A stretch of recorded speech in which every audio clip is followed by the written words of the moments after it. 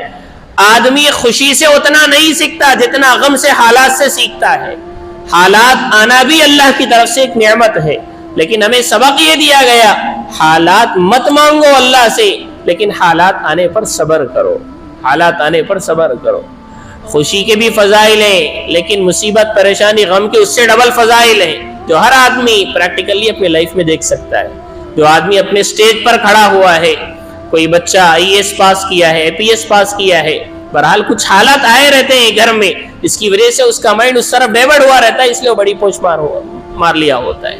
اس لیے اللہ نے فرمایا صبر کرو، حالات پر صبر کرو، اس سے بہت بڑی طاقت تمہیں ملے گی۔ وَصَابِرُوا وَرَابِطُوا، اور اسی طرح سے کوئی حالات دشمن تمہارے سامنے ہو، چاہے وہ مالی دشمن ہو یا مالی ایسے حالات ہو یا کوئی اور بھی پریشانی ہو جس سے تمہاری جان کو یا تمہارے بچوں کی یا بیویوں کی کسی بھی طرح سے جان نقصان دہ ہو، اس کے سامنے تم ڈٹے رہو، ہمت مت ہارو، ہمت مت ہارو، ہمت مت ہارو، اللہ سے ہمیشہ جڑے رہو، اللہ پاک تمہارے سارے مسئلے حل فرمائے۔ پھر اس کے بعد سورہ نساء، یہ مختصر سا سورہ ہے، یہ اس کے اندر احکام آئے ہیں، میراث کے احکام زیادہ تر بتلائے گئے۔ میراث یعنی آدمی کے دنیا سے چلے جانے کے بعد جو جائیداد بچی ہوئی رہتی، جس میں سب لوگ آج کل لڑ لے رہے ہیں، وہ جائیداد کے احکام بتلائے گئے، جائیداد کے احکام بتلائے گئے۔ اللہ نے تمہاری کامیابی کے لیے سارے مسئلے حل کر دیے ہیں۔ اللہ نے میراث کے احکام بتا، جس طرح نماز پڑھنا فرض ہے، اسی لیے والدین سے درخواست ہے، علماء کی طرف سے یہ بات کہی جا رہی ہے، جانے سے پہلے ہی سب چیزیں بانٹ کر کے چلے جاؤ، ایسے مت جاؤ تم یوں ہی چلے گئے، بعد میں بچے لڑ رہے ہیں، یہاں تک کہ اسلام کا نام برباد کر رہے ہیں، غیروں کے پاس جا کر کے اپنے مسئلے حل کروا رہے ہیں۔ ایسا تم امت کو، اپنے بچوں کو نقصان مت پہنچاؤ۔ اس لیے پھر اس کے بعد آخر میں اللہ پاک نے یہ فرمایا، تلک حدود اللہ، یہ اللہ کے بیان کردہ احکامات ہیں، ساری باتیں جو اللہ اور اس کے رسول کی بات مان کر چلے گا اس کے دونوں ہاتھ گھی میں ہوں گے۔ صحابہ کرام نے اللہ اور اس کے رسول کی بات مان کر کے چلی تو اللہ نے دنیا میں بھی کامیابی دی، آخرت میں بھی کامیابی دی۔ جو اللہ اور اس کے رسول کے ہٹ کر کے چلیں گے وہ دنیا بھی ہاتھ سے چلی جائے گی ایک دن، آخرت کی لامحدود زندگی بھی ہاتھ سے چلی جائے گی۔ اس لیے اسلام اور مسلمان کا مطلب یہی ہے کہ اس کا میننگ یہ ہے کہ ہر وقت اللہ کے حکم کے سامنے سرنڈر کرنے والا، میں حاضر ہوں، میں حاضر ہوں، آپ جو بولے وہ، میرا کچھ بھی نہیں چلے گی، میرا کچھ بھی نہیں، اللہ جو بولے وہی۔ اسی کا نام مسلمان ہے، مسلم، اطاعت کرنے والا، اپنے آپ کو اللہ کے حوالے کرنے والا، اس کو مسلمان بولتے، اللہ کے ہر حکم کے سامنے جھکنے والا۔ اللہ وہی فرما رہے ہیں، جو اللہ اور اس کے رسول کے احکام کے سامنے سلنڈر ہو جائے گا، اللہ اس کو آخرت میں باغات دیں گے، دنیا کے اندر بھی اس کو باغات دیں گے۔ پھر اس کے بعد یہ بتلایا گیا کہ عورتوں کے ساتھ اچھا رہو، وعاشروہن بالمعروف، اللہ نے جو تمہاری نکاحوں میں عورتیں دی ہیں ان کے ساتھ حسن سلوک کرو، وہ اللہ کے نام کی وجہ سے تمہارے نکاح میں آئی ہیں، وہ اللہ کے نام کی وجہ سے تمہارے نکاح میں آئی ہیں۔ اسی لیے ایجاب و قبول کرنے سے پہلے کیا خطبہ پڑھایا جاتا ہے؟ کیا مطلب ہے کہ دیکھو تم اللہ کو گواہ بنا کر کے اللہ ہی کے ذریعے سے تم آپس میں ایک دوسرے کے خاندانوں میں داخل ہو رہے ہو۔ اللہ وہی فرما رہے ہیں، اللہ کے نام کی وجہ سے وہ آئی ہیں، اس نام کا لحاظ کرتے ہی ان کے ساتھ اچھا سلوک کرو، اچھا سلوک۔ وعاشروہن بالمعروف، بسا اوقات تمہیں کوئی چیز ان کی ناگوار محسوس ہوتی ہے، اچھی نہیں لگتی، لیکن بہت قریب ہے، اسی ناگوار چیز میں تمہارے لیے بہت بڑی بھلائی اللہ نے چھپا کر کے رکھی ہے، بہت بڑی بھلائی چھپا کر کے رکھی۔ بیوی کبھی ناراض ہو جاتی ہے لیکن اس کی خدمتیں تو بہت ساری ہیں، اس کے احسانات تو بہت سارے ہیں۔ رمضان میں ہماری عورتوں کی کتنی بڑی خدمتیں، کتنی بڑی خدمتیں ہیں. بہت نواب کے ساتھ ہم آ کر کے سو جاتے ہیں اور بہت نوابوں کے ساتھ ہمیں اٹھایا جاتا ہے اس حالت میں کہ دسترخوان پر ساری چیزیں رکھی ہوئی ہوتی ہیں. بیچاریاں رات میں بھی بناتی ہیں, صبح میں اپنی نیند کا خیال نہیں کرتی, اس وقت بھی بناتی ہیں, جو ہے یہاں تک کہ اپنی عبادتوں کا بھی اتنا خیال نہیں کرتی جتنا شوہر کی جو ہے خدمت کا خیال رکھتی ہے. ہونا بھی چاہیے, شوہر کا مقام بھی ہے, لیکن ان کی خدمت کو ہم نگلیکٹ نہیں کرنا, ان کے احسانات کو یاد رکھنا. اللہ وہی فرما رہے ہیں فَإِن كَرِهْتُمُوهُنَّ, بس اگر تمہیں ان کی کوئی چیز ناگوار محسوس ہو تو قریب ہے تم کسی چیز کو ناپسند کر رہے ہو ان میں, لیکن اللہ اس سے بہت بڑا خیر تمہارے لیے چھپا کر کے رکھا ہے, بہت بڑا خیر چھپا کر کے رکھا ہے. پھر اس کے بعد نکاح کن کن سے نہیں کرنا چاہیے جو ہمیشہ ہمیشہ کے لیے حرام ہے ہمارے لیے, ان کے بارے میں بتلایا گیا. ایک تو یہ ہے کہ جو ہمارے باپ داداؤں نے جن کے ساتھ نکاح کیا ہے, جن کے ساتھ نکاح کیا ہے, نانا نے, دادا نے, جو بھی ہیں, دادیاں ہیں, ننیال ہیں یا کوئی اور ہے, ان سب کے ساتھ بہرحال نکاح کرنا یہ بعد والوں کے لیے حرام. پھر اس کے بعد مستقل آیت ہے حرمت علیکم امہاتکم, ماؤں سے نکاح نہیں ہو سکتا, بیٹیوں سے نہیں, اور بہنوں سے نہیں, پھوپھیوں سے نہیں, خالاؤں سے نہیں, جو ہے بھائی کی بیٹی یعنی جو ہے بھتیجی سے اور بھانجی سے, اسی طرح سے جو ہماری رضاعی مائیں ہیں جن کا ہم نے دودھ پیا ہے ان سے بھی نہیں ہو سکتا, اور اسی طرح سے بہوؤں سے بھی نکاح نہیں ہو سکتا. بہرحال اسی طرح سے معاشرے میں آج کل یہ چیز تھوڑا پھیل رہی ہے, اس کو کم کرنے کی ضرورت ہے. آدمی معلوم نہ ہونے کی وجہ سے ہے یا کسی اور وجہ سے دو بہنوں کو نکاح میں رکھ رہا ہے, آج کل دو بہنوں کو آپس میں نکاح میں رکھ رہا ہے, یہ حرام ہے, حرام ہے, اس کا تعلق بھی حرام ہے, اس کا تعلق بھی حرام ہے, اس کا آپس میں اس کے ساتھ مل کر کے بات کرنا گویا اجنبی سے بات کرنا ہے, اجنبی سے بات کرنا ہے. اس سے جو اولاد بھی ہوں گی وہ بھی شرعی حساب سے صحیح نہیں ہے, صحیح نہیں ہے. اس لیے دو بہنوں کو نکاح میں جمع کرنا قرآن و حدیث کی روشنی میں سب سے بڑا گناہ ہے, بڑا گناہ ہے. ایک نکاح میں, ایک آدمی کے نکاح میں دو بہنیں, ایک سگی بہنیں آپس میں جمع نہیں ہو سکتی. ہاں ایک کے انتقال کے بعد دوسرے کا نکاح یہ ہو سکتا ہے, دو بھی موجود ہو, دو بھی باقاعدہ حیات ہو, آدمی دونوں سے ایک ساتھ زندگی بسر کرے, یہ حرام ہے, بالکل حرام ہے. بہت بڑی اس کی بہرحال احادیث و وعیدیں سنائی گئی.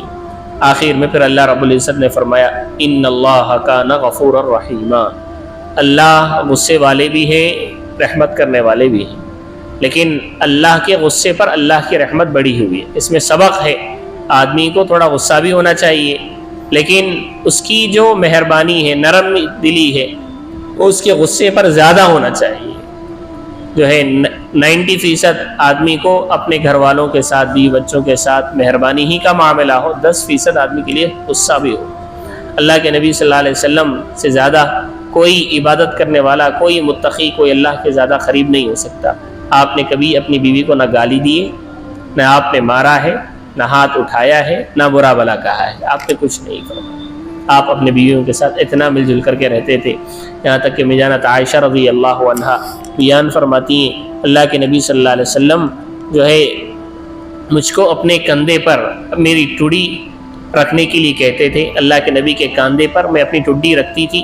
اللہ کے نبی صلی اللہ علیہ وسلم پردے کی اوڑ میں جو ہے مجھے صحابہ کرام کے کھیل کود بتایا کرتے تھے کہ صحابہ کرام گھوڑ بازی کر رہے ہیں, تیر اندازی کر رہے ہیں, آپس میں جو ہے تلوار کی پلاننگ کر رہے ہیں, اپنی جسمانی ورزش کا خیال رکھ رہے ہیں. صحابہ کرام کے کھیل اللہ کے نبی صلی اللہ علیہ وسلم مجھے اپنے کندھے مبارک پر رکھ کر کے اللہ کے نبی صلی اللہ علیہ وسلم مجھے دکھایا کرتے تھے.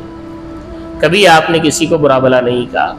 اس لیے آخر میں آخری آیت جو ختم ہو رہی ہے اس میں یہ سبق ہے, بے شک اللہ بندوں کو بہت معاف کرنے والے ہیں.